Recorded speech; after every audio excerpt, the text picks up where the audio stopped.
A warm and friendly hello! Welcome to lovely Las Vegas for Coast to Coast Hoops with myself, Greg Hoops Peterson, now part of the VSiN Family Podcast, and it is a tremendous day as college basketball has returned to our lives. It is oh so glorious. We're going to give you guys a little bit of a recap of what we saw in college basketball Monday here at the top. I will be honest with you, I do have to record this a little bit before all these games wrap up because you also get the Greg Peterson experience on VSiN, the Sports Betting Network. That is from midnight to 3 Eastern Time, 9 to midnight Pacific. So when I open up this show, I'll be recapping a lot of the results there as well. And typically when it comes to the late West Coast games, I'm not able to recap today. I will do that on the podcast tomorrow as well. So if anything earth-shattering does happen, if I notice anything from those late games, I will clean that up on the podcast tomorrow before the teams that played in that game play next. So that is going to be all taken care of for you guys, and taking care of us in segment number 2 is Jim Root. He does tremendous work over at the 3-Man Weave. We're just going to be talking a little bit of shop with him, how he handles betting in the non-conference portion of the season,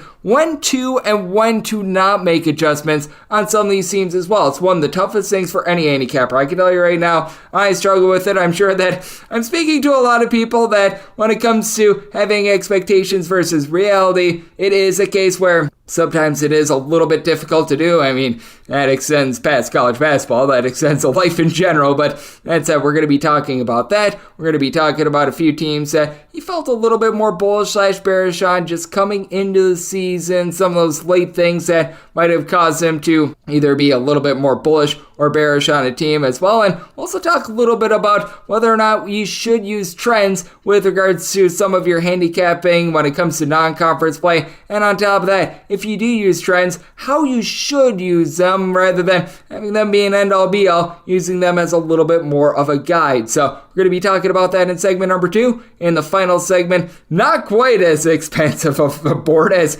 we had on Monday, to say the least, and we won't be having as expensive of a board as we had on Monday really until conference play and those big giant Saturdays, but we still have a solid slate of college basketball for Tuesday. I'm going to get you guys picks and analysis on every one of those D1 versus D1 games as we hit some bank shots. If you do have a question, comment, segment idea, what have you for this podcast, you do have one of 2 ways to be able to fire those in. First one is my Twitter/X timeline at unit_81. Keep in mind, letters ZM, name does not matter, so as per usual, please do send these into the timeline. And the other way, that is via an Apple Podcast review. If you rate this podcast 5 stars, it is very much appreciated. And then from there, you're able to fire in whatever you'd like to hear on this podcast via that 5-star review. I know I did have a question or two with regards to the podcast upload time, and it remains consistent all throughout the season. You'll be getting Coast to Coast Hoops at midnight Pacific, 3 o'clock a.m. Eastern. Sometimes with the scheduling, it might be like 5 minutes before or 5 minutes later. I try to time it as good as possible because I always set the scheduled release time for midnight Pacific, 3 o'clock a.m. Eastern. Sometimes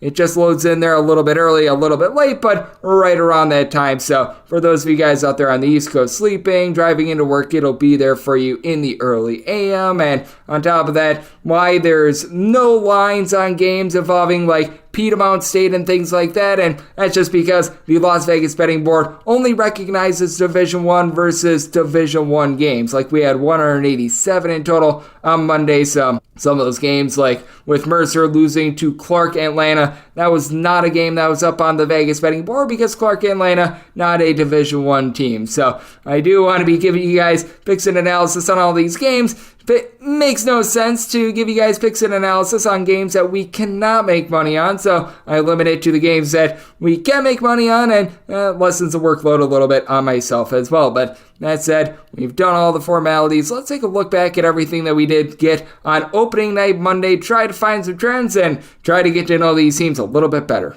Games from yesterday is Greg buzzing about. Here is the rowdy recap. Now, with regards to some of the more trends, how we saw favorites/underdogs do, I'll have more concrete numbers tomorrow because I am doing this as some of the late games are still going on, so there are still some things hanging in the balance. Just by my bird's eye, though, felt like a lot of favorites were really able to pound the teams that they were playing into oblivion, and they were really able to take it to them, like with Purdue being able to just completely slobber knock Samford by a kind of 98-45. Purdue looked very good in this game, going 16 of 29 from three-point range. Braden Smith, Fletcher Lawyer, 12 points apiece. Zach Edey, 16 points, 11 rebounds in 20 minutes of action. They did not need him out there very long. You saw a lot of the understudies be able to get minutes for Purdue. They were able to just absolutely hand it to a Samford team that I actually think is going to be good out there in the SoCon. Just a horrible matchup. We were wondering what we would get night number 1 out of Donovan Clingan for UConn, and for Donovan Clingan, didn't play a ton of minutes, but was effective when he was out there. 12 points, 8 boards, 3 blocks,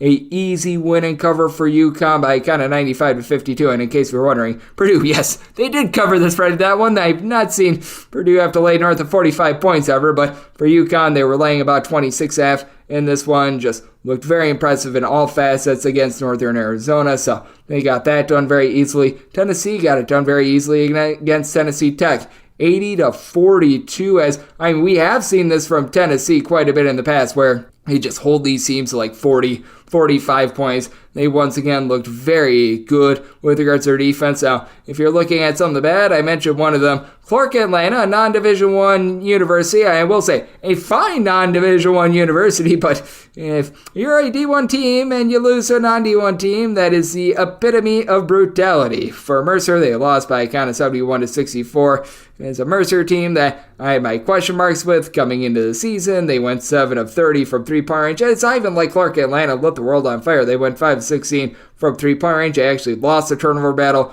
by 1, but really bad signs for Mercer when they're losing the battle on the glass to Clark Atlanta. So that was a little bit less than savory there. Another interesting result was Princeton being able to take down Rutgers by a count of 68-61. Now, I don't think that this was a terrible loss for Rutgers. Keep in mind, they lost to a team that made the Sweet 16 last season, and for Princeton, they did lose 2 of their top 3 scorers, including Tosan of Wildman. I always say that name wrong, but you know what? With Princeton, they still have a nice three-point shooting touch. They had Xavier Lee be able to go 3 of 6 from three-point range, coupled with that Blake Peters was able to go bombs away from the outside as well. And for Rutgers, Cliff Amarui, he was able to give the team 12.7 rebounds, 4 blocks, but you probably needed a little bit more out of him, and you can tell that with Rutgers not having Caleb McConnell and company out there, that defense being able to close out on that three-point arc, that hurt them a little bit. Also, do keep in mind, this was not played at the Rec. This was played at Kier Insurance Arena, one of the few neutral court games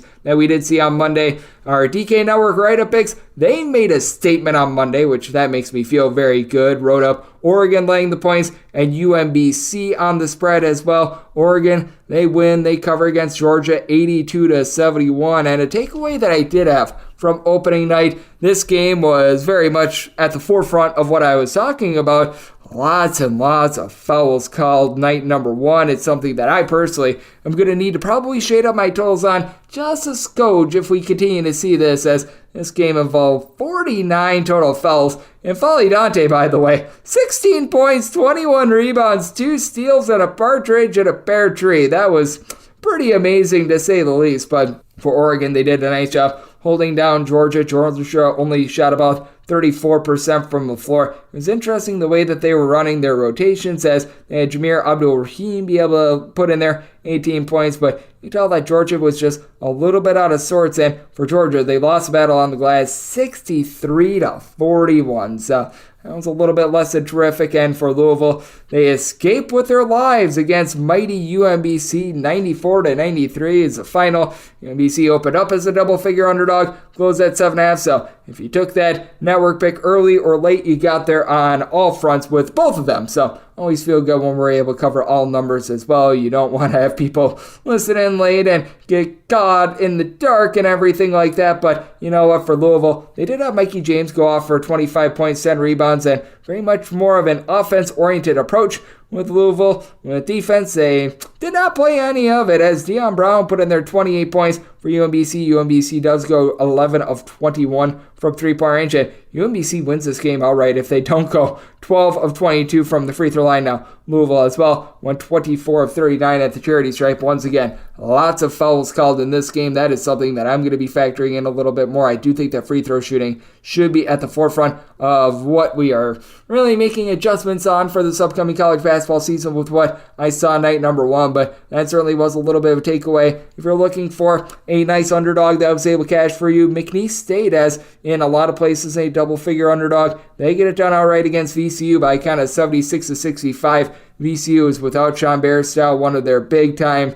transfers via the transfer portal. And for Mr. Ryan Odom, who took over VCU, he was able to do a good job of having Utah State shoot it well from three. The only shot VCU did, 11 of 36 from three. Max Scholga went 6 of 10 from distance. That means that everyone else went a combined 5 of 26 as Scholga put in there 22 points. Meanwhile, for McNeese, they only turned the ball over 5 times. Will Wade currently dealing with a little bit of a suspension from everything that happened over at LSU, but he's done a nice job being able to assemble his team. Shahada Wells, 23 points. Christian Schulmate, a double-double. McNeese, a team that I picked in the preseason to win the Southland, right now looking pretty darn good. Liked what I saw of Wichita State as well. 76 of 59. They get a win and a cover against Lipscomb. It's a new-look team with Paul Mills taking over at the helm, and you got Kobe Rogers to be able to go off for 20 points. And the big thing for Wichita State, they completely decimated Lipscomb on the glass, 51-33. The transfer of power from Hassan Asadullah and all that he was able to do for Lipscomb looks like it's going to take a little bit of a while, so that is something that I'm going to be mindful of. And then in terms of a more harebrained final, and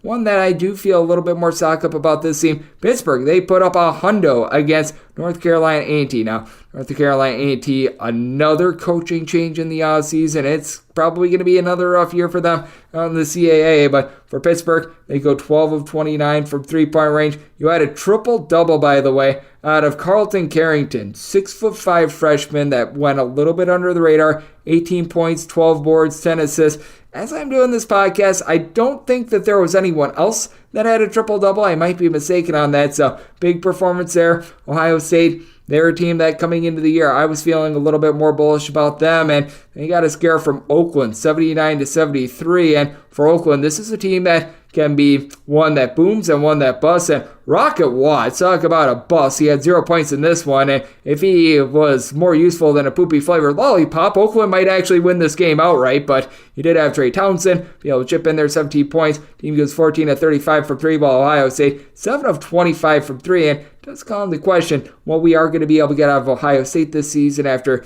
we recall 2 seasons ago, it was very much less than savory for them. They lose to Oral Roberts in the NCAA tournament last year. The bottom completely falls out on them. So certainly going to be taking notes there on an Ohio State team that has been all over the place last few years in general. I'm doing this as Duke versus Dartmouth is just getting going right now. That's been a little bit of a lower scoring game, as just from my bird's eye view, we still have quite a few games to be played, but felt like a lot of overs night number one, which we do notice more overs in my opinion when it comes to the early part of the season rather than when you do get to conference play. The unfamiliarity, I do think, causes for defenses to be thrown a little bit more for a loop. I feel like guys play a little bit more freely in non-conference play as well, and this is one of those games that's currently trending under. I could be very much wrong on this, but right now as I do this podcast, James Madison up 29-24 late in the first half against Michigan State. Michigan State 0 of 8 from three-point range, and Mandy Sissoko picked up 3 fouls early on in this one.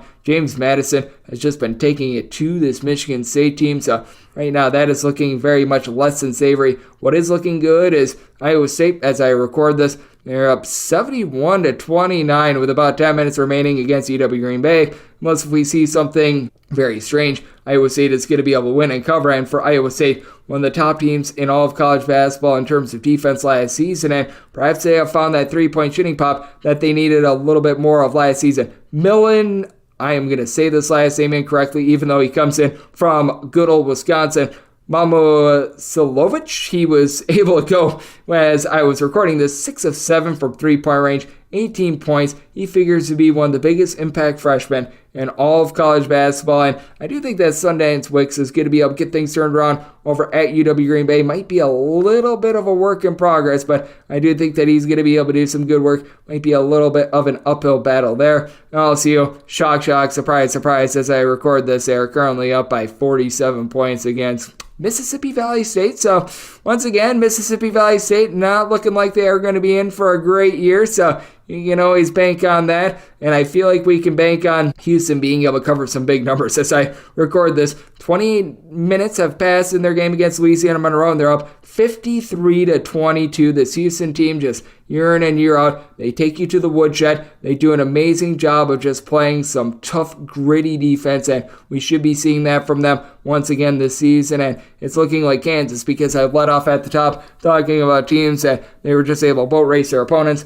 We've got a few minutes left in this one, but currently they're up on North Carolina at Central by a count of 83-32, and NC Central has actually pulled off some upsets in past years. They've been a little bit of a tough and scrappy team out there in the MEAC. They did lose a lot from last year, so not necessarily your father's NC Central team, but very good debut for so many of these guys on Kansas. You had DeJuan Harris not score a single point, but doled out 10 assists. Hunter Dickinson, 19 points, 8 boards, 5 assists. He was able to go 3 of 3 from three-point range. You were able to get out there one of your star freshmen in Johnny Furphy, who I believe that he's been dealing with some shin splints. So just all in all, a very good showing for Kansas, and you have to be feeling very good about them coming into the season. And when it comes to feeling good about teams as well, you do have to like what you saw as well from the Wisconsin offense. As I record this, they have already pretty much had their game go over the total, even though there's 12 minutes remaining in the second half.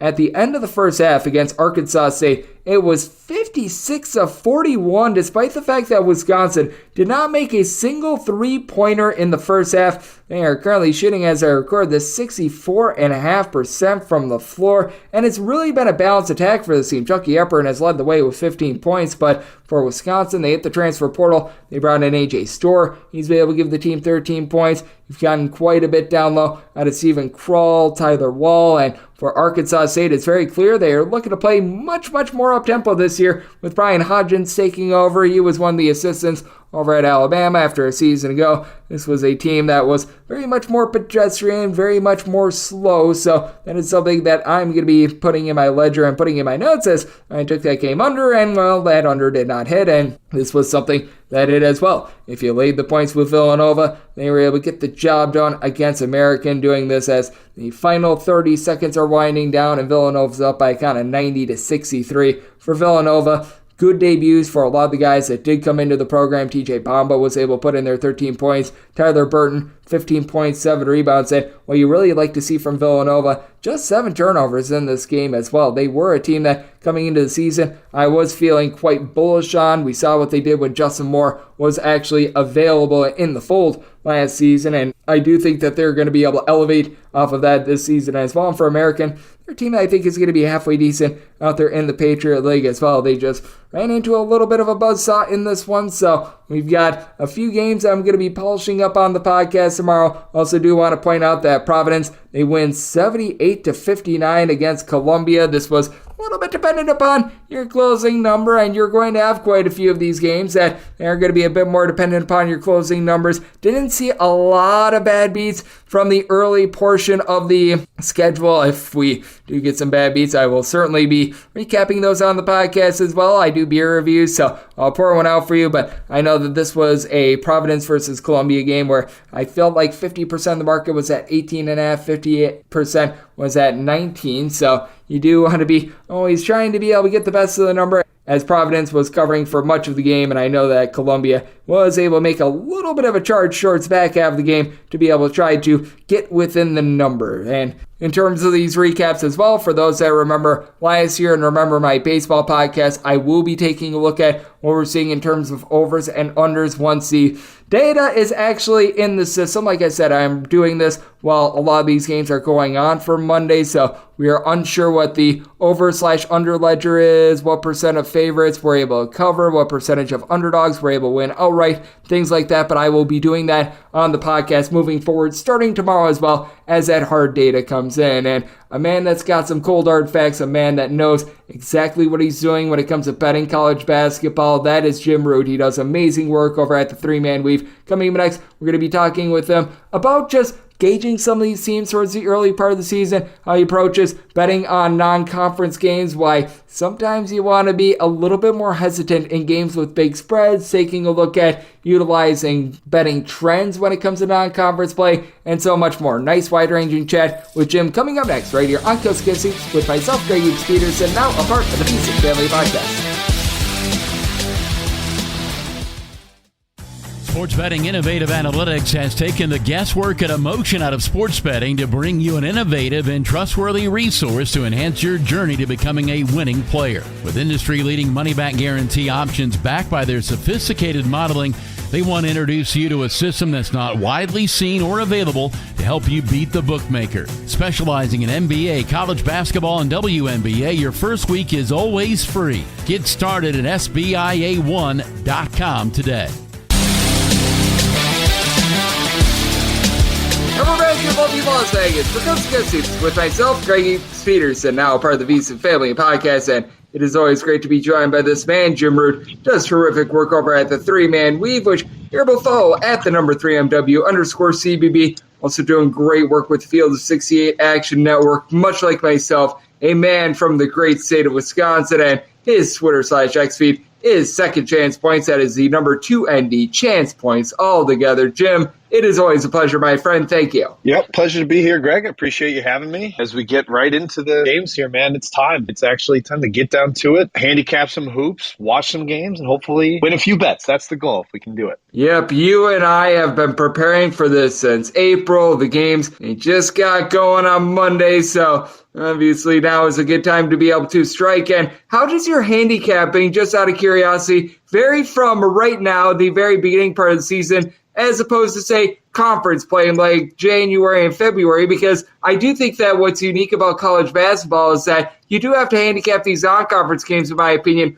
a little bit differently than conference games because obviously we have less data at our disposal. Yeah, and some part of me loves the fact that there's less data. I believe that I've researched more than whoever's making the lines at the sports book, and you know whether that's true or not, I like to at least believe it. Makes me feel good inside. And I think a big difference is too is just kind of the types of games we see. There's a lot of bye games this part of the year. A lot of bigger spreads. I think that those can be a little more difficult to handicap or at least, drill down on and get a true outcome because there is a lot of garbage time often in those games where the actual number may be a little shaky based on which team plays their backups earlier and whether a team presses with their starters late. I've seen underdogs and favorites do that in some big spread games that have skewed the outcome. So those get a little tricky. You get a lot less of that come conference play, a lot more equal lines.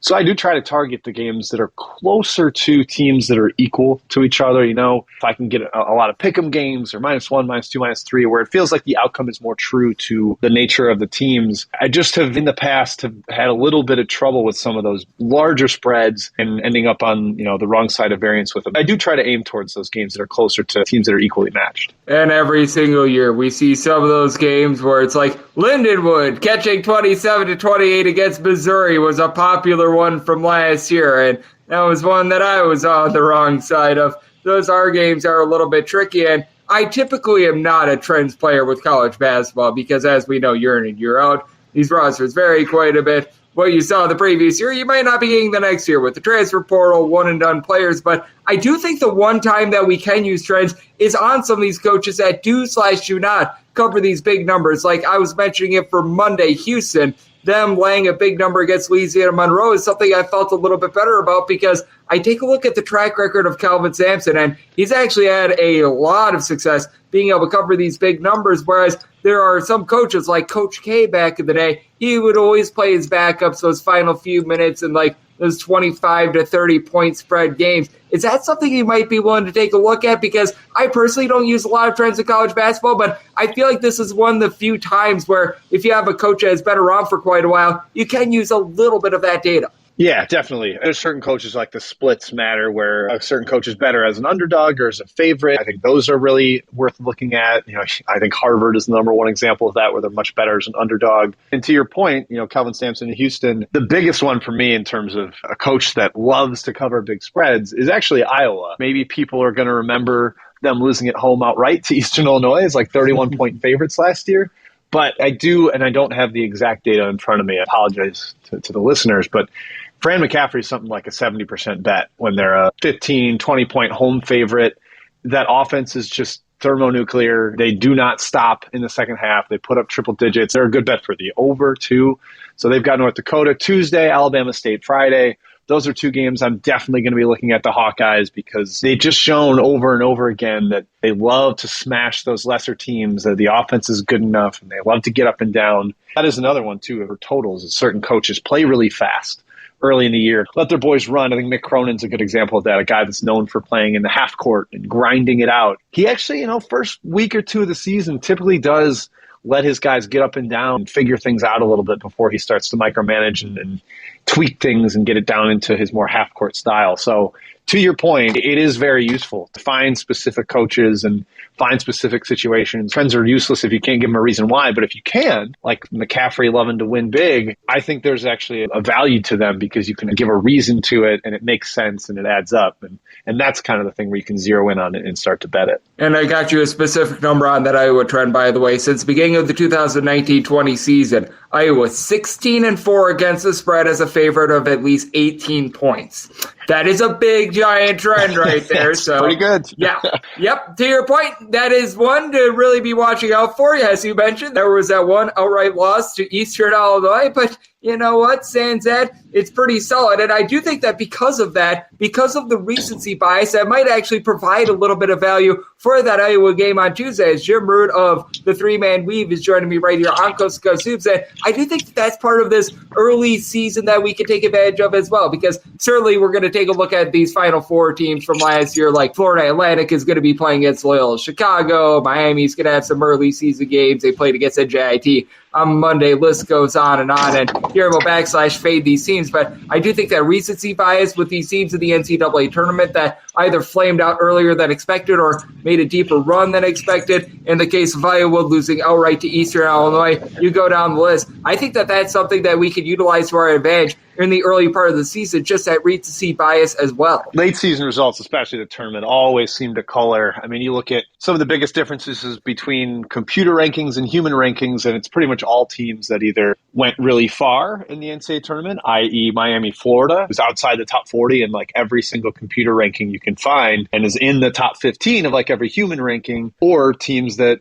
flamed out early where Purdue, they lost early and they're still getting some respect. They're top 5 in basically all polls, but there's generally a skepticism about them from the public because of losing early in the tournament. And that always, I think, creates opportunity because people love to react to it. Now, betting markets are a little smarter than that. It's not like necessarily going to give you 5 points of edge because of it. But if you can kind of catch some of the lines moving the wrong way, or you just see people over-indexing on some of those postseason results, yeah, potentially there is some real value if you can time the market correctly on those movements. Yep, I think that is going to be so critical as well. And what else I think is going to be critical for this upcoming season as well is when to/when not to make adjustments. And that is something that there is no exact science on. Let's call it what it is, because we have our priors coming into the season. There are some times where if you drop a game or two, you know what, it was like a little bit of bad luck. There are other times where you were just dead wrong. How do you handle this? Because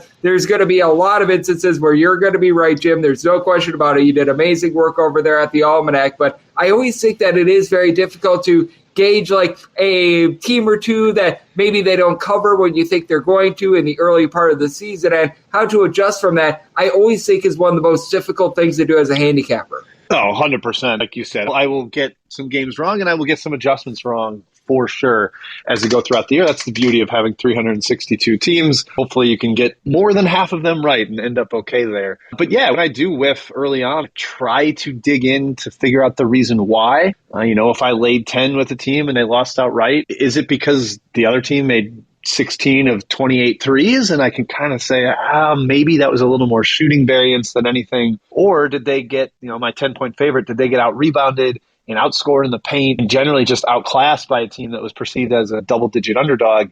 Then I'm going to adjust that team down. And the other trick, too, is figuring out which team to adjust, especially when you only got 1 or 2 games of evidence. Was I wrong about the team I laid 10 with? Were they just not as good? Or was I too low on the underdog and really I should be bumping them up? So trying to, be patient and get a few results in before I make too many drastic changes, I think is a big part of this. But yeah, you've got to be humble and willing to admit, wow, I had this team way overvalued or this team way undervalued, especially after months of arguing with people on Twitter and digging in and trying to say, I'm going to be right about this team. If you're better and you're too stubborn to admit you're wrong, you're going to be in a world of hurt. So if I can figure out that it seems like a team was just overvalued or undervalued in my ratings, I'm going to want to move off it. So it does come down to the scores and why I was wrong about those teams when I'm about to make an adjustment or not. It's such a difficult thing. I am going to get my fair share wrong as well. With 362 D1 teams, if I get all 362 right, I will just walk away on top. I will never have to do this again in my life. I guarantee you that will not be happening. So there are certainly going to be some adjustments to be made. And I do think that that's one of the toughest things that we are going to be encountering during the season, as Jim Root, who does amazing work over at the Three-Man Weave, is joining me right here on Coast to Coast Hoops. And Jim, we're doing this before we know the results of Monday, so perhaps we'll look very good or very bad on a few of these, but just want to get your thoughts here because you've done a great job researching all offseason long. But was there maybe a team or two that about a week or two coming into the season, you had a little bit of a change of heart on, whether you were a little bit more stock up or stock down on them coming into the season? Because as we know, when things got down to the nitty-gritty, those final few days, we were still getting a lot of news in terms of eligibility, in terms of injuries, what have you. But was there a team or two that just coming into the season, those last few days coming in, you felt a little bit differently about? Yeah, I think one I've gotten higher on is Arkansas. I think Musselman's had a lot of ups and downs during his years within the season. I mean, like where they'll start hot and then December and January they'll fade and then come back up in February and be awesome come March. I think they're going to be a little more consistent than they have in the past. It's an older team. They had a lot of freshmen last year that really couldn't shoot, and I think that led to some erratic outcomes. I'm higher on Arkansas, and then there's a couple, like you mentioned, with the waiver decisions coming into the year. I had genuinely forgotten that Daniel Bacho was a two-time transfer at Louisiana Tech because he never actually played at Arizona. He redshirted there and then transferred to Texas Tech, and now is a two-time transfer at Louisiana Tech. So that was a team I was high on to potentially win CUSA in their Talvin Hester's second year. But if Bacho's not going to get his waiver, definitely started to get a little more pessimistic about them. California kind of fits in that same one. Jalen Tyson got his waiver denied. I know they're appealing and maybe even threatening a lawsuit there for Tyson's waiver. But yeah, I mean, as some of these decisions come out, was hoping or counting on the guys to be there. But as they're not going to, I have to openly acknowledge that it's probably not going to work out. And then even somebody like, this is mean and bullying, and I feel like kicking a horse while it's down here, but Louisville, I was giving them the benefit of the doubt and raising them from where they were last year by quite a bit, honestly.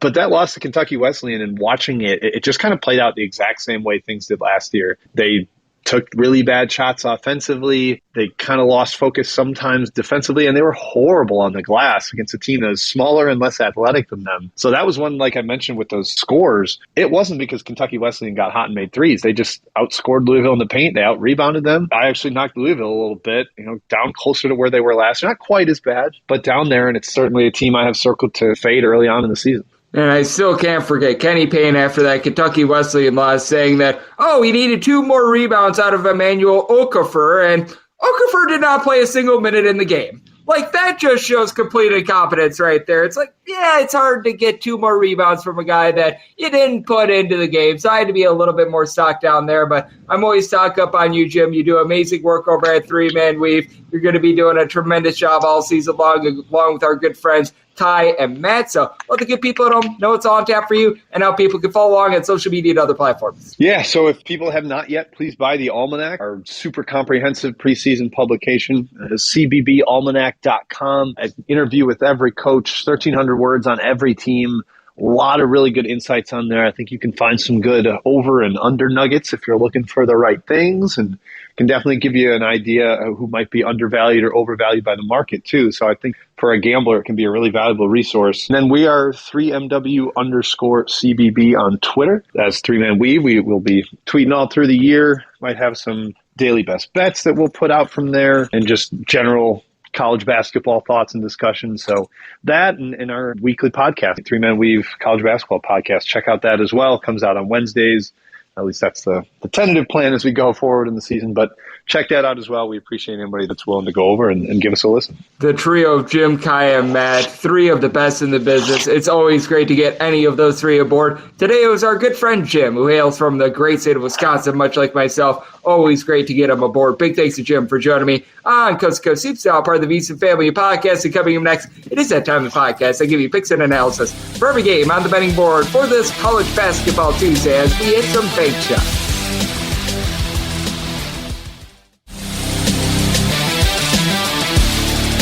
And we're back in lovely Las Vegas for Coast to Coast Hoops with myself, Greg Hoops Peterson, now part of the VC Family Podcast.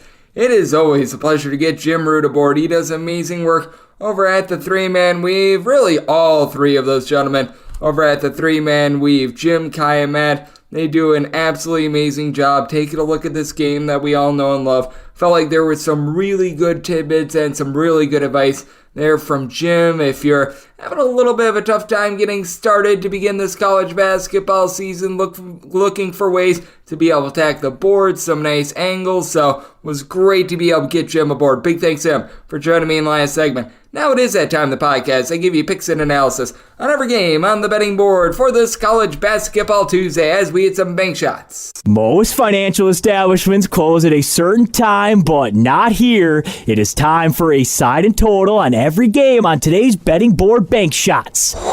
Do note that as per usual, any changes are made to these plays will be listed up on my Twitter/X feed at @GUnit_81. One little other side note as well, only games that make the Las Vegas betting board, they are the D1 versus D1 games. So you'll notice something like, for example, Oakland City versus Appalachian State will not be on there because Oakland City, not a Division I team. Oakwood versus Kennesaw State, Oakwood, not a Division I team. You get the drift from there. So do want to make that known, and let's get things started with this first game. It is number 605, 606 on the betting board. Salle is going to be playing us to Drexel. Drexel is between a 1.5 to a 2-point favorite, and your total setting between 135.5 and 136.5. True home game for LaSalle, but they are the underdog, and I agree with this. I set Drexel as a 3-point favorite. I think that Drexel going to be able to win the battle down low because they've got Mr. Do-It-All in Amari Williams. Williams, last season, 13.5 points, 8.5 boards. He's able to pop threes. Doesn't necessarily do so in the world's greatest fashion, but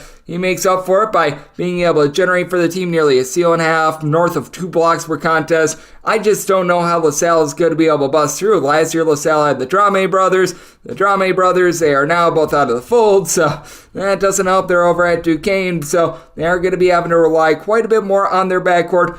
Amar Gill is a pretty solid player. He was able to give LaSalle last year right around 8 points, 2.5 assists per contest, and I did like the way that Deshaun Shepard was able to step up towards the back half of last season overall for the year. Averaged about 6 points, 4.5 rebounds per game, but he was averaging 7+ boards in the conference tournament last season. So, and 6'5", he's a guy that could step up for the team a little bit, along with the duo of Khalil Brantley along Jabari Breakus. These are two guys that were able to combine for about 24.5 points per contest. Breakus shot about 38% from 3. Brantley steal and a half, 4 assists per contest, but the team is just not going to be able to match up down low. They do not return a single player that average at least 5 rebounds per game, and for Drexel, it's not like they've got an amazing backcourt. This is one of the slowest teams in all of college basketball, but they did deal with some injuries last season, so being able to get a clean bill of health for a lot of these guys, like a Luke House, I think is going to be very big. House last season was able to log about 8.5 points per contest, shot 38% from 3-point range.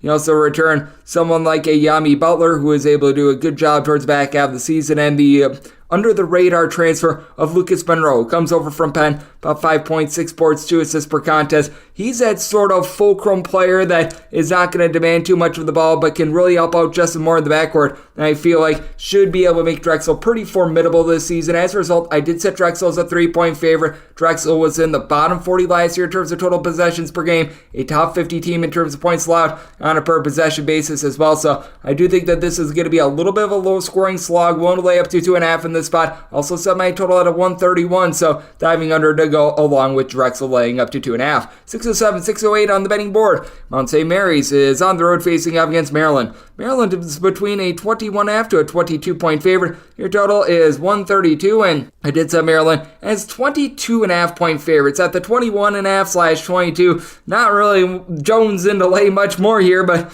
I'm going to be willing to lay the number. With Mount St. Mary's, they lose a lot of the good rebounding that was able to lead them to the NCAA tournament 2 seasons ago. They lose so much of the guys that were so successful in that backcourt as well. Jalen Benjamin was able to supply north of 15 points per contest. Where they go from here in terms of ball handling, that is a little bit of a roll of the dice for the team, as now they're going to have to rely upon Xavier Lipscomb. With him out of the fold, Lipscomb last season shot 46% from 3, but only was able to put in their 4 points per contest. You've got George Tinsley, who at 6'6", has some good versatility, but they are unsure if Terrell Art Jr. is going to be able to get out there on the floor during the season. He's a little bit of a transfer. They are having some high expectations for Malcolm Dredd, but Malcolm Dredd could really not get out there on the floor for Richmond last season. So it's up to really Dakota LaFew, who averaged 13 points per contest, shot 38% from three, to really elevate a backcourt that doesn't have that main trigger man. Meanwhile, for Maryland, while they do lose a few pieces from last year like Akeem Hart, they bring back their top scorer in Jameer Young, who just does it all out there on the floor. 16 points, 4.5 boards, 3 assists.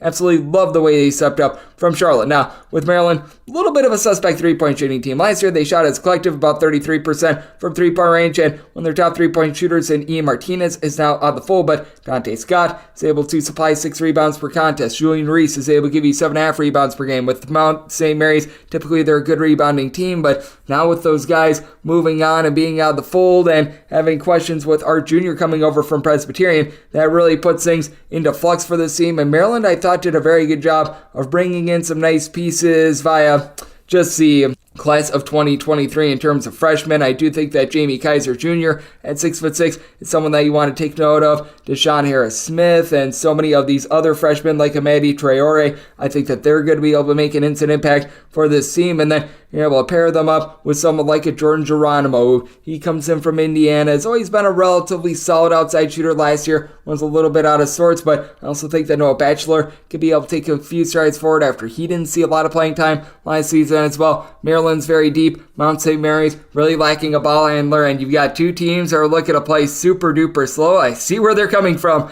on the slow total, as I set mine even lower. 130.5 is where I set my total. Both of these teams outside the top 300 in terms of total possessions per game last season, and Maryland I think is going to be able to bear down on defense. Looking at the under with Maryland, we'll lay up to 22 with them. 609, 610 on the betting board. St. John's plays host to Stony Brook. The Seawolves are underdogs with between 18 to 18.5 points. Totals between 142 and 142.5. St. John's is one of the most intriguing teams in all of college basketball.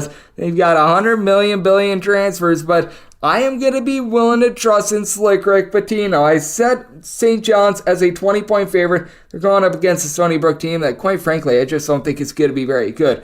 Last year, Frankie Policelli was their top scorer. He did a nice job doing it all for the team with 9.5 boards, 13.5 points per contest, shot 36% from three. Now he's out of the fold. You do have Tyler Stevenson Moore back, and he 2 seasons ago shot 45% from three and a higher usage role last season. That slipped all the way down to about 29.5% from distance. He is able to give out right around about 2.5 assists per contest, 14 points per game. So that is someplace nice to be able to start for this team. And then you do have Keenan Fitzmaurice, who at 7 feet tall, he's able to pop threes. Doesn't necessarily do so well, but I just don't like his inconsistency. You just saw it all throughout the year last year. He would go from scoring like 16 points one night to 2 the next, and then he would score 20, and then he would score 4. You just never knew what you were going to be able to get out of him day in and day out. And I do think that they're going to need to have a little bit more out of Toby Onakonwu, who last year he was able to give the team 7.5 points per contest, shot in the mid-30s from three-point range, stepped up with some of the injuries, 3 assists per contest. But with St. John's,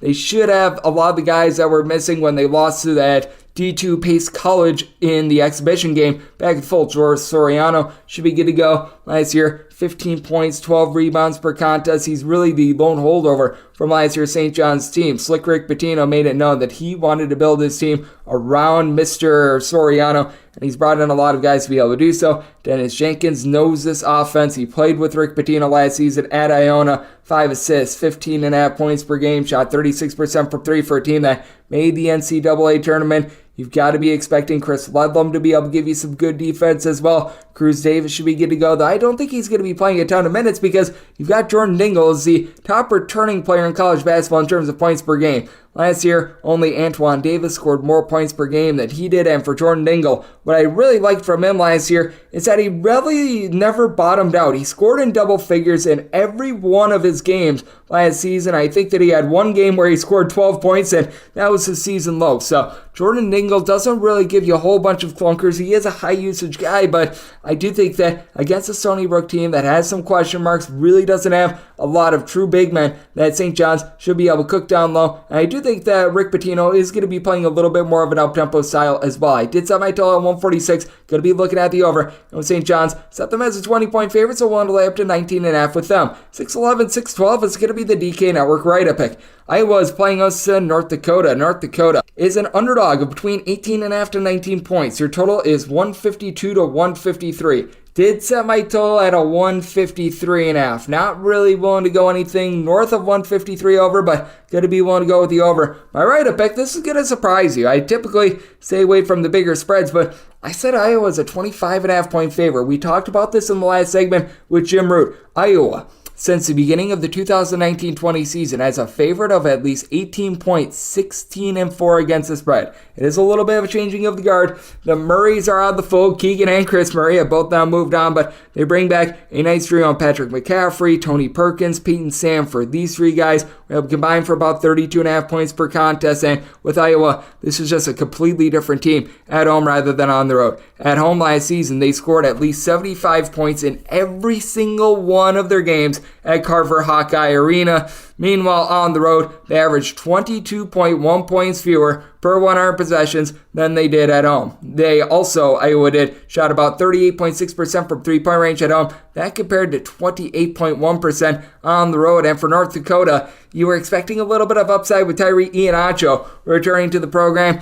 As a freshman, he averaged about 8.5 points, 5.5 boards, spent 2 years at James Madison. He had his waiver denied in late October, and he is not going to be able to play in this game. They bring back Sonsei Sarciste, who was able to give the team about 5 rebounds per game, but he is the only guy in the roster from last year that averaged about 3.8 rebounds per game or more. And for Iowa, they don't necessarily have ideal size with the Murray brothers being out of the fold, but they should be able to completely eat down low. You've got someone in BJ Omat who's able to give you about 12 points per contest. And for North Dakota, they're not a bad three-point shooting team at about 35% from distance, but in terms of points allowed on a per-possession basis on the road, 348th last year. This team is just absolutely brutal on defense. Recognize that Iowa is not really something to write home about with regards to their defense as well, but Javon Trent, who was so versatile for North Dakota last year, was their main facilitator, 2.4 assists, 6.5 points per contest. With him moving on, North Dakota needs to find out who in the heck is going to be having the ball in his hands quite a bit. Perhaps that's going to be someone like an Eli King, who was at Iowa State last year but could never really get out there on the floor for them. But lots of questions there. Iowa actually does return quite a few solid players, and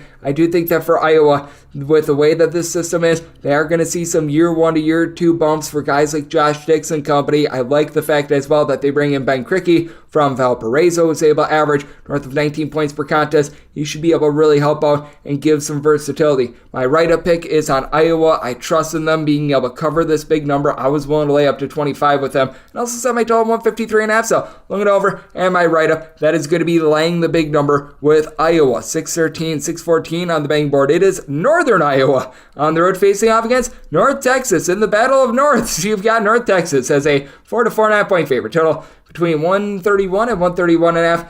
I set North Texas as a 4-point favorite. Seeing the 4.5 out there right now, and that was the opener, I'd be willing to take 4.5 with Northern Iowa and not a half a point less. I do think that this is going to be a little bit of a slow, grimy game. With Northern Iowa, up until about 2 to 3 years ago, this was always one of the slowest teams in all of college basketball. We have noticed that Ben Jacobson has sped up his system a little bit, and I think that Ben Jacobson is going to get back to happy, because for Northern Iowa, ever since they have sped up, they haven't had any success whatsoever. I am not sure why they went away from what was going so well for them, but when it comes to this Northern Iowa team, they pretty much returned darn near all of their scoring from last year. They returned 8 out of their top 9 scores from a year ago, including Bowen Board, who was able to chip in their 18 points, shot in the high 30s from three-point range. It's a Northern Iowa team that was a little bit hit or miss on the glass. They only have one guy that averaged more than 4.7 rebounds per game. That would be Titan Anderson, but I mean, he is back in the fold as well. And then you got Michael Duax, who was very versatile and very solid last year as well. 4.5 boards, 7 points per contest, and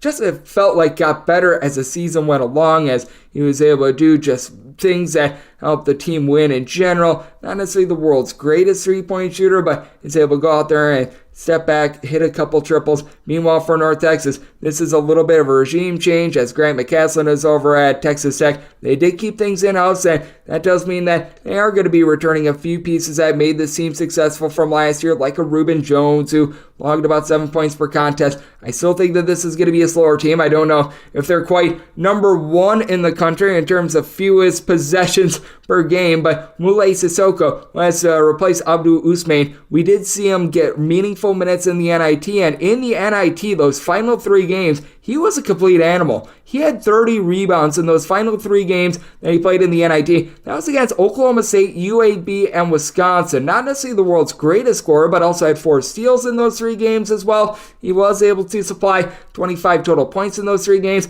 I really think that he's going to be a nice back-to-the-basket big man. On top of that, you bring in a little bit of an upside guy in CJ Nolan, who last year was over at Oklahoma, couldn't really get off the bench, but 2 seasons ago, shot about 43.5% from 3-point range. Robert Allen is about 100 billion years old. He was able to log about 3.5 boards, 4.5 points per game over at Ole Miss. I do think that North Texas has some nice, crafty guys. They've got Aaron Scott, a 6'7", little bit of combo player to go along with Rondale Walker as well. I do question who's going to be the main ball handler for this team. That is a big question mark. Perhaps it's John Bucks III, but that said, you've got 2 veteran-laden teams, 2 teams that are not really looking to push the tempo too much. So I did set this total at 128. I'm diving under. I'm Northern Iowa at 4.5 or more. I'm going to be willing to take the points. 6:15, 6:16 on the betting board. Baylor and Auburn do battle from the Sanford Pentagon. So neutral court game. Baylor is between a 1.5 to a 2-point favorite. Total is 143. I made Auburn the 1-point favorite. I'm going to be willing to take them outright on the money line. The big question was whether or not Gianni Broome was going to be able to play in this game. He took a little bit of a spill in an exhibition matchup a week ago. He is going to be able to do so, and that is big because Gianni Broome was cleaning up down low last year. 14 points, 8.5 boards, 2.5 blocks per contest. Absolutely love his game. For Auburn, the big thing for them was being able to up their 3-point shooting. Last year, they were a bottom 40 team in terms of 3-point shooting percentage. They addressed that by bringing in Denver Jones, who logged 20 points per game, shot 37% from 3-point range. Coupled with that, they also have Jalen Williams back in the fold, who is a mid-30s 3-point shooter. And do not forget about Chad Baker-Mazara. He 2 seasons ago was over at San Diego State, able to give them about 6 to 7 points per contest at the junior college level. Tore things up as a 6'7", do-it-all sort of player. You pair that up with Trey Donaldson down low, and you're really looking at an engine that has some gas to burn. Meanwhile, for Baylor, this is a very new-look backcourt. No longer do you have LJ Cryer to be able to bail you out for threes. Keontae George was such a good athletic guy in that backcourt as well at 6'5", 6'6",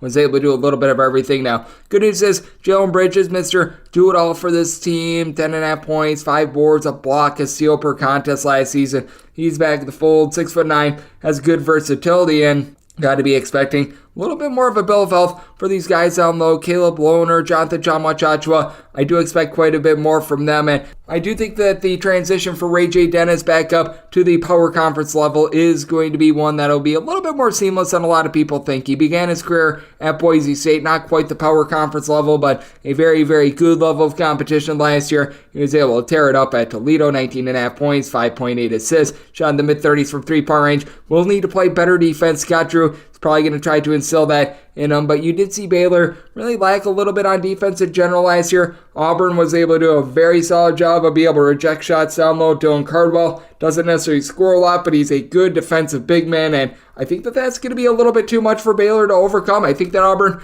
wins from within. I do think that this is going to be a relatively up-tempo game, even though Auburn did see their scoring drop a little bit last season. They're still a team that they like to play at a pretty brisk pace. You've got a Baylor team that as well, they do like to run and gun, and this is a environment in the Sanford Pentagon that it feels like shooters shoot very well from, for lack of a better term. So I'm going to be going with the over. I set my total at 147 and made Auburn the 1-point favorite. So taking Auburn outright on the money line to go along with this 143 over. 617, 618 on the betting board. DePaul is playing us a Fort Wayne. Fort Wayne is between a 12 to a 12.5 point underdog. Totals between 143 and 143.5. You might see Fort Wayne as IPFW, by the way. Proper name is Fort Wayne. We'll call it what it is and just leave it there. But that said, with DePaul, I did set them as 13.5 point favorites. IPFW, aka Fort Wayne, lost a ton from last year, and I just don't know who's going to be able to replace all that scoring as Jared Goffrey, Bobby Plantis. These were 2 guys that were able to give you double figures, and both of those guys are not on the fold. They're going to be looking for a little bit more of Jalen Jackson. He comes in from UIC last year, was able to log about 7.5 points per contest over with the Flames, so that's a nice piece for this team. Quentin Morton Robinson, I think he's going to have the ball in his hands quite a bit. Last season really didn't do a lot of facilitating, but overall was able to shoot about 38% from 3-point range, about 7 points per contest, so I think that is a little bit of an upside guy to be watching out for, along with Keon Miller. Keon Miller is a guy that comes in as a freshman. A lot of people have been talking him up quite a bit, so I do think that he is someone that I'm going to be watching out for, along with Rasheed Bello. Bello is someone that comes in from UW Parkside, where he just absolutely tore it up, so there are some non-D1 transfers that have some upside for Fort Wayne, but all sorts of guys lost from a season ago, and they just aren't going to be able to compete with the size down low that you have for DePaul. Mac Etienne never really found his footing over at UCLA, but at 6'10", he should be able to dominate down low. Really like the game of Deshaun Nelson as well overall for the season last year. 10 points, 5 boards, really found his sea legs in conference play, is able to pop threes in the mid-30s clip. You've also got a clean bill of health for Caleb Murphy, who just was not able to get out there on the floor consistently last year. For Caleb Murphy, he only played 15 games. It's the first half of the season. You tell that he was behind the 8 ball. Now with him having a full off season to be able to acclimate to the DePaul team, being able to get just out there on the floor with his teammates, I think is very big. Jalen Terry, I think, is an upside guy as well. And then Chico Carter Jr. throughout his career has been a 40+% three-point shooter. I do think that Mac Etienne is going to be able to find himself over at DePaul. And for Fort Wayne, just all the losses that they took in the offseason, I think is big. Got a DePaul team that plays relatively up-tempo, just didn't have a lot of shooting last year. I think that Chico Carter addresses that. And for Fort Wayne, they have been a team that has perennially played a little bit more up-tempo and has not done a good job of being able to guard the three-point arc. So, did set my total 145.5. Looking at the over. And with DePaul, I'm willing to lay up to 13 points with them. 619, 620 on the betting board. San Jose State is playing us to UC Irvine. Zot, the Anteaters of UC Irvine are between a pick-up duel 1-point underdog. Shout out to Ian McMillan. Total between 132 and 133. Did set my total at 131. Now, you did see UC Irvine play quite a bit more up-tempo last season, but with them losing their top 2 guys in DJ Turn-It-Up Davis along Dawson Baker, combined 30 points, and these 2 guys combined to shoot about 38% from three-point range, I do think that this team is going to be dialing it back. I think that they're going to be looking much more to being just relatively solid down low. Eli Chol last year just saw absolutely no playing time whatsoever. I think that he's someone that with his 6'11" side, along with Dean Keeler, they're going to be seeing a few more minutes to be able to back up Bent Lutken. Lutken, the gentleman from Germany, just good versatility. Shot 36% from 3, 9.5 points, 5.5 boards as a 7'1" big man. And then you bring back Piero Cockrell. Piero Cockrell is not a guy that's going to go out there and is going to look to score a lot. He only averaged 5 points per game each season ago, but 5 assists at 2.1 turnovers per game, gives you a steal per contest, very widely on the defensive side of things, looking to be able to get the ball to other guys to be able to score. Now, there's going to be a less three-point shooting on the team than a season ago. You're probably going to be looking at Devin Tills, who began his career at UNLV, to be an explosive player for this team. At 6'6", he stretched the floor, shot 40% from 3, 7.5 points, 6.5 rebounds per game, but I do think the UC Irvine going to be relying upon that size down low, going up against the San Jose State team that last year they were a top 8 team in terms of rebound rate, but they do lose quite a few of the guys that made them so successful. Abrima Diallo, their 7-footer, he is out of the fold. They do bring back Robert Viola, who is 6'8" last season, 6.5 boards, 7.5 points per contest. He was one of their true back-to-the-basket guys. That should be able to help them out quite a bit. You also have Trey Anderson in the fold, someone who stands right in the neighborhood about 6'7", began his career at South Carolina. Last year was able to chip in their 6.5 points per contest. After 2 seasons ago, shot 45% from 3 with more around 8.5 points per game. But the big key here for San Jose State, and the reason why I did set them as a 3-point favorite, is that they've got a coach in Tim Miles that just knows what the heck he is doing. He's also got back in the fold someone in Myron Amory Jr., who's able to give you about 5.5 points per contest. 2 seasons ago, shot 37.5% from 3, was limited to just like 7-8 games last season due to injury. Being able to get those pieces back, that is going to be big in replacing Omari Moore and Tibet Gronair, who is a 6'8", little bit of a do-it-all sort of player that comes over from Turkey, began his career at Arizona. I expect him to be able to burst as well. 2 seasons ago was a starter last year, was a little bit more of a sixth man. You've got a San Jose State team with quite a bit of experience. They did a nice job of being able to bring in some true freshmen, some guys from the non-D1 level that I think are going to be able to help out all that they bring back. And for UC Irvine, it is a little bit of a changing of the guard with all those great three-point shooters out, and I do think that UC Irvine, they're going to need to play a little bit more of a slow, grimy style, and I think that that's right in the wheelhouse of San Jose State. So San Jose State is a 3-point favorite. I'm going to be willing to take them as a pick'em / a 1-point favorite, meaning my total 131, so also diving under. This is the last game on the normal Las Vegas betting board before we hit the extra game, 621, 622 on the betting board. You've got Sacramento State. They are on the road. They are facing off against Nevada. Nevada finds themselves as a double-figure favorite. 12.5 to 13 points is what you're going to need to lay there, and total is between 136 to 136.5, and I did set my total at 133.5. Sacramento State, under this current regime, they are looking to play super stinking slow, and for Nevada, the reason why they were able to make the NCAA tournament is that Steve Alford did begin to embrace defense. You saw Steve Alford towards back half of his tenure at UCLA. Things were getting very up-tempo. Things got completely out of sorts, and I think he realized, all right, we need to get back to basics because basically our team has been stinking. But with Sacramento State, I do think that this style is going to be able to keep them live in this game. I like what Allison Patterson is able to bring to the table. With Mr. Patterson last year, about 7.5 points per contest, shot 35% from three-point range.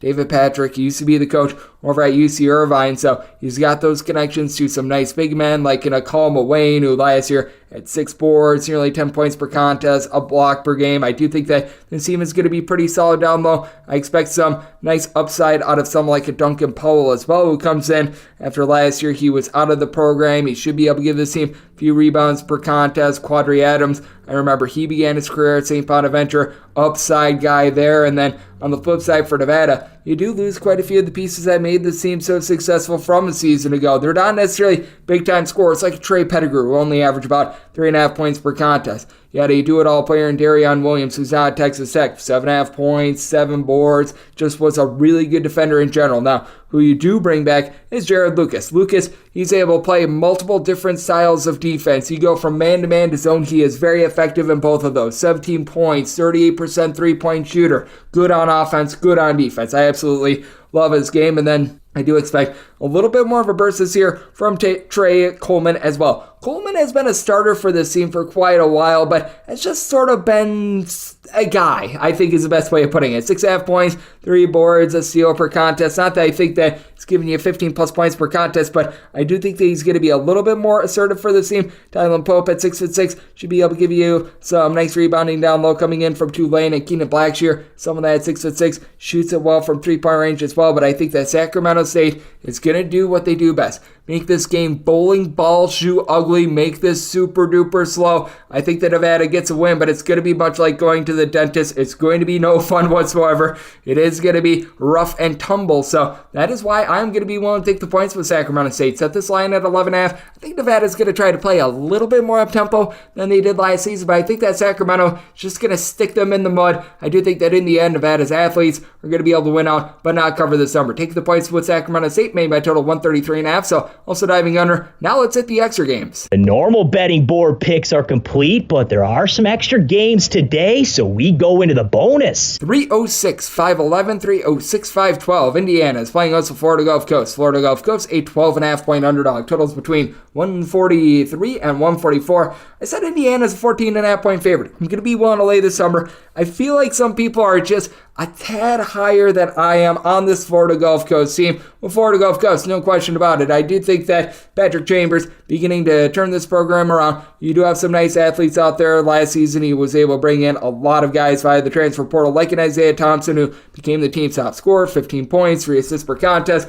I was at Purdue 2 seasons ago. Shot over 40% from 3 last year. More in that neighborhood, about 37.5% from the outside. Shilas Largey has been a very big and integral part of this team, but last year only averaged 3.5 points per contest. After the last 2 seasons, he had averaged double figures. I really expect him to have much more of an impact on this team, and the fact that he didn't just go out and transfer does show you the sort of chemistry and rapport this team has. They also bring in Keshawn Kellman, who was over at Princeton last year, was able to grab 5 rebounds per game, and it's going to be big because he's now able to play in tandem with someone like Zach Anderson, who last year 11.5 points, 6.5 boards per contest, but you can tell that Florida Gulf Coast was a little bit inconsistent with their rebounding, but now they're going to have to go up against 7-footer Khalil Ware, who we remember he was a top 20 recruit coming into the year last season for that freshman class, never really developed. I think that Malik Renew is going to have that nice freshman to sophomore bump, 6 points, 3.5 boards per contest. He's not a guy that's really going to go out there and shoot a lot of threes, and you sort of have a similar skill set for Peyton Sparks as well, who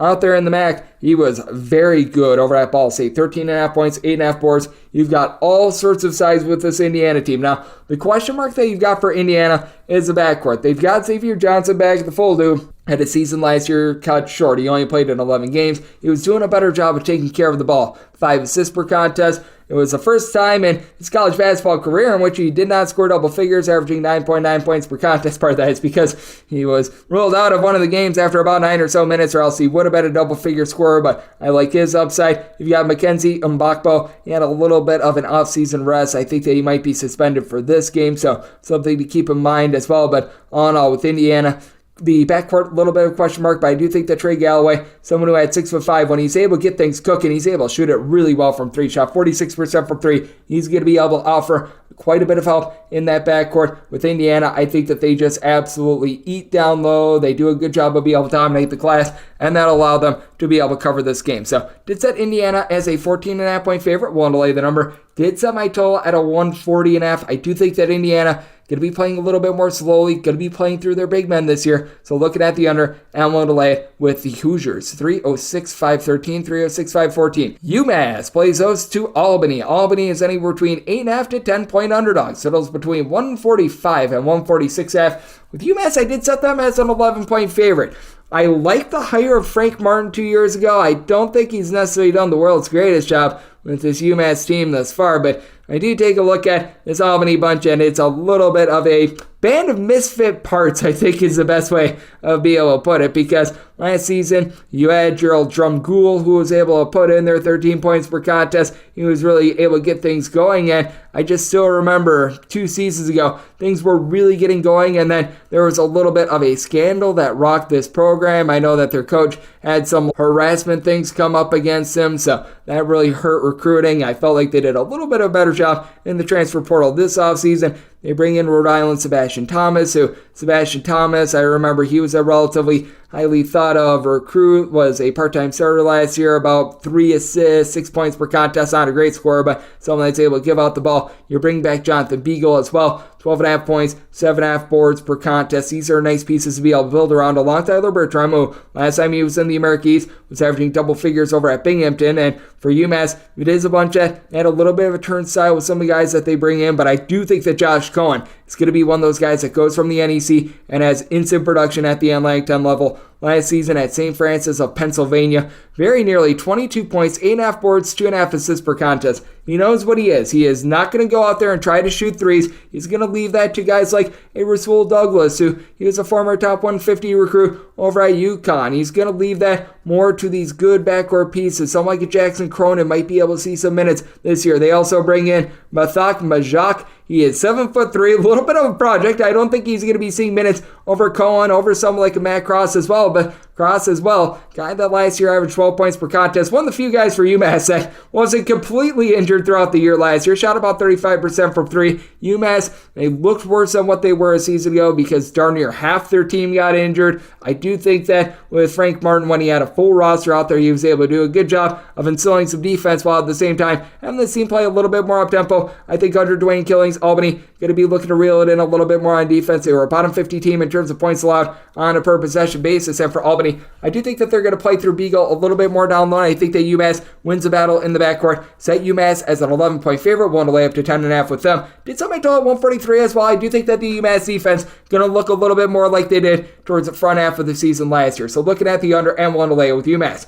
306-515, 306-516. Georgetown plays us to Lemoyne. Lemoyne makes their Division I betting board debut as 18.5 to 21-point underdogs. Totals between 144.5 and 145. For Lemoyne, this was a bunch that was right around 500 last year at the D2 level. Now they're making the leap up to the Division I level, and I think it's going to be rough for them. This is a Georgetown team that's going to be a work in progress throughout the season, but I did set Georgetown as a 24-point favorite. I'm going to be willing to lay this number. Ed Cooley being in for our good friend Patrick Ewing, I do think that he just instantly elevates the sort of composure and the sort of wits that the team is going to have, because you bring back some talented pieces from a season ago. Jay Heath, he was a double-figure scorer. We saw Jaden Epps score 46 points in an exhibition game. I don't know if we can quite expect that, but I do think that he's going to be in for a relatively solid season as well. There's a nice little bit of a mix-up. A few guys that returned from last year, like I do think that Wayne Bristol Jr. that was relegated to the bench,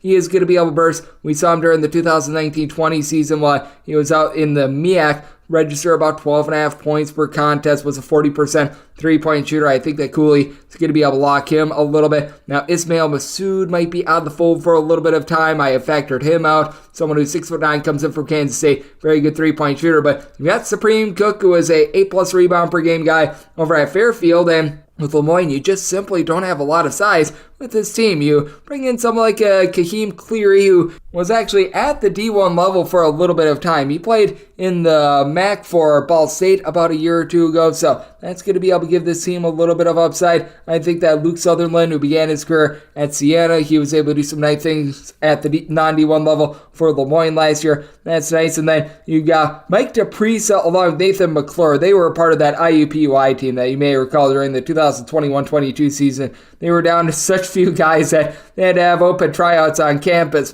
And those are guys with a little bit of D1 experience, but I do think that it's going to be a little bit of an uphill grind for them other than Jameel Melvin. They don't really have a guy that's north of 6'7" on the roster, and that's typically where these non-D1 teams do go wrong. Now, Mason Landeck, he was pretty awesome at the Division II level last year. When I was at Eastern Washington a few seasons ago, was able to see meaningful minutes, was able to put in there about 4+ points per contest. He does a solid job of being able to run the show in general, but I think that Georgetown just has better athletes. I think that Moyne having to go up from the non-D1 level to the D1 level. We saw their one game last year against a Division I team. That was against Buffalo. They got pounded 89-55. You gotta be wondering how much Moyne is going to be able to build themselves up. They got better transfers this year than they would have in past years, but I do think that it's going to be a little bit of a building process for our lone team going from the non-D1 level to the D1 level. I'm going to be willing to lay the number with Georgetown, set them at -124. I did make my total 146. I think that Ed Cooley not going to be playing as up-tempo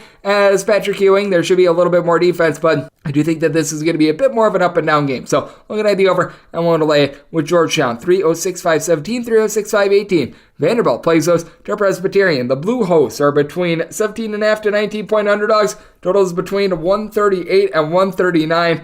I have no idea how, I have no idea why, but it always does feel like Jerry Stackhouse does a little bit more with less, and with Vanderbilt, we do see them time and time again struggle a little bit in non-conference play, but I'm going to be willing to trust in them here. I did set them as 21.5-point favorites. I do like what Vanderbilt did in the offseason. They do lose some of their key pieces from a season ago, but Ezra Magnon, he was very good, being able to dole out between 3.5 and 4 assists per contest last season, has always been a very trustworthy three-point shooter. And then Van Allen Lubin, who comes in from Notre Dame, where he was logging about 7 to 8 points per contest. He's someone I think is going to be able to fit this system really well. I think that guys like Lee Dort, Colin Smith, a part of that freshman class from last year, they're going to have good year 1 to year 2 bumps. And for Presbyterian, you just have to be wondering where they are going to be getting, for one, scoring from, because they do lose Winston Hill. He was injured throughout much of the year last year, but he was one of their top scorers last few seasons. And on top of that, they are without Jalen Forrest as well, who was able to log about 11.5 points per contest a season ago as well. So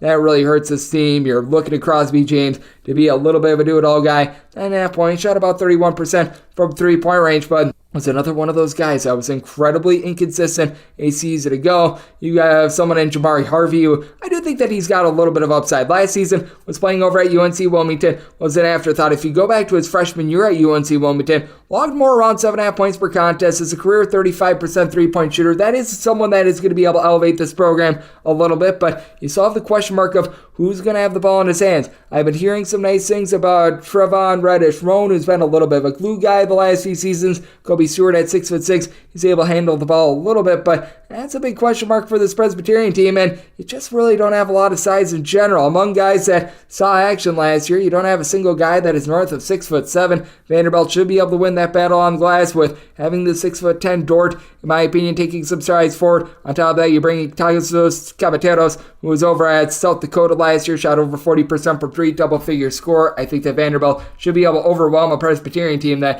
let's call it what it is, over the last few seasons, they have been one of the worst teams in all of college basketball ever since we did see their old coach in Dustin Kearns head on over to Appalachian State. So I did set Vanderbilt as a 21.5-point favorite. Going to be one to lay the number. Maybe my total 139.5. Vanderbilt, relatively a mid-tempo team. They had their issues on defense, but you did see them flourish on offense with Magnon being able to do a good job of running the show. So looking at the over and one to lay the number with Vanderbilt. 306-519, 306-520. Michigan is playing us to UNC Asheville. Asheville is between 11.5 to 13-point underdogs, and your total is 142. I did set Michigan as a 13.5-point favorite. Michigan is without Juwan Howard right now. He's been going through some health issues, so you wish him absolutely nothing but the best. And right now, that means that Phil Martelli is taking over the show. But Phil Martelli is no slouch as a coach. You may recall when he was over at St. Joe's, he led them to that undefeated season 20 years ago where they had like Jameer Nelson and company on that team. Now, you've got a lot of losses.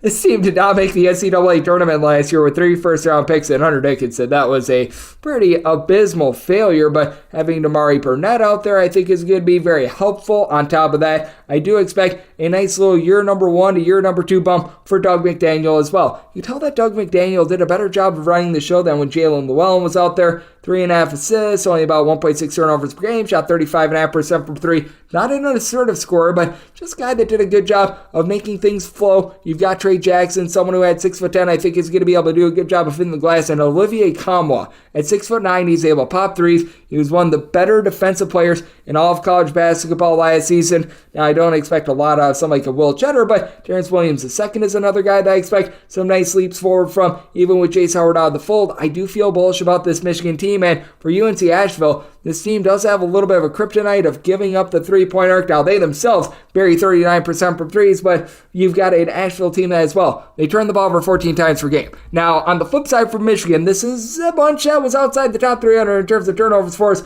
on a per-possession basis. That is going to be able to help out an Asheville team that they return a lot of key pieces from last year. Caleb Burgess, 4 assists, 5 points per contest, did a good job of getting the ball in the hands of one of the best, I'm not even going to call it mid-major players in all of college basketball. Drew Pember, 21 points, 9 boards, 2.5 assists, shot 37.5% from 3 at 6'11" with multiple blocks per game. And then you bring in their Greg Gantt Jr. Gantt Jr. about 4.5 rebounds per game while he was over at NC State last year. This team is going to be very formidable on the glass, but you do have your question marks as to how they're going to be taking care of the ball. Someone like a Josh Banks, I think, has some upside coming in from VCU. He should be able to give this team a little bit more stability in that backcourt. And don't call him AB, Fletcher AB, 8 points. He was able to shoot 41% from three-point range a season ago, but I do think that Michigan going to be more solid on the defensive side of things. Phil Martelli, a little bit more of a defense-oriented coach rather than Juwan Howard, and I think that the team is going to embrace that. I did set my total at 145.5. You've got a UNC Asheville team that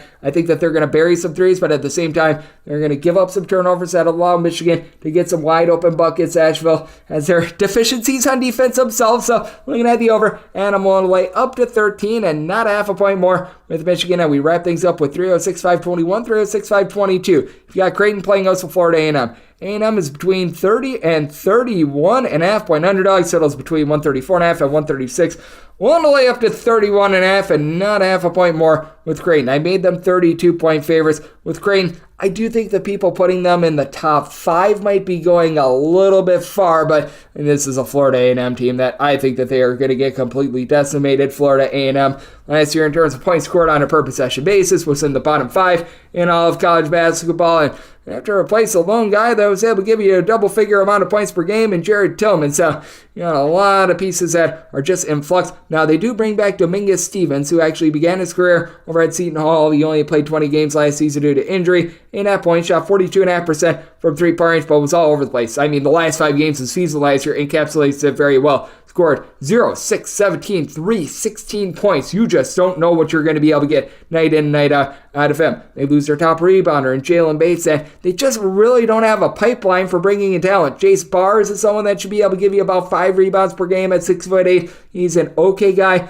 Down low, they bring in Love Bettis, who was at North Carolina A&T, but it's not like he did a ton over at North Carolina A&T, right around 4.5 points per contest, did shoot 40% from three-point range, but I question how much he's going to be able to take a stride forward with needing to have the ball in his hands quite a bit. They bring in a lot of unheralded junior college transfers. Meanwhile, with Creighton, yes, they do lose Arthur Kaluma from last year. Yes, they also do lose their main ball handler in Ryan Nembhard, but Steve Ashworth coming over from Utah State, where he shot over 40% from three-point range, did a nice job running one of the most efficient offenses in all of college basketball is big. And the Baylor Shireman, his versatility, north of 12 points, 8.5 boards, 3.5 assists, 36.5% three-point shooter. Creighton is not a team that last year was necessarily in like the top 10 in terms of any one category, but they were a bunch that they were solid pretty much all around, and I feel like their rotation should be bigger this year as well. My biggest knock on Creighton last year was that they were only about a 5 or 6 deep team. I think that they're going to look to Frank Farabello, who's been around college basketball for seemingly 500 years.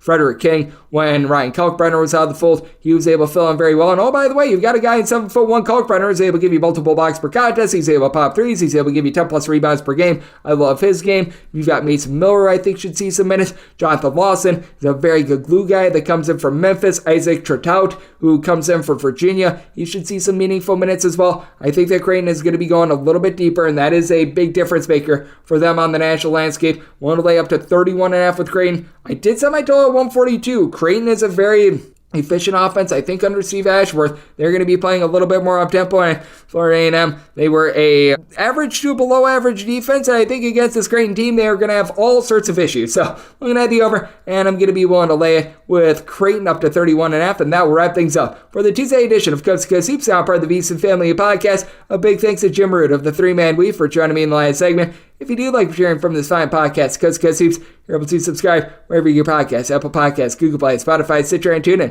If you have a question, comment, segment idea, what have you for this podcast, you do have one of two ways we'll throw those in. First one is my Twitter/X timeline at unit_81. Keep in mind, letters ZM, maybe does not matter. As per usual, please do send these into the timeline. Other ways, find an Apple Podcast review. If you rate this podcast 5 stars, it is very much appreciated. And then from there, you're able to fire in whatever you'd like to hear on this podcast via that 5-star review. Coming at you guys every single day throughout the college basketball season, give you guys picks and analysis on every D1 versus D1 game, and I'll be back with you once again tomorrow. Thank you so much for tuning in.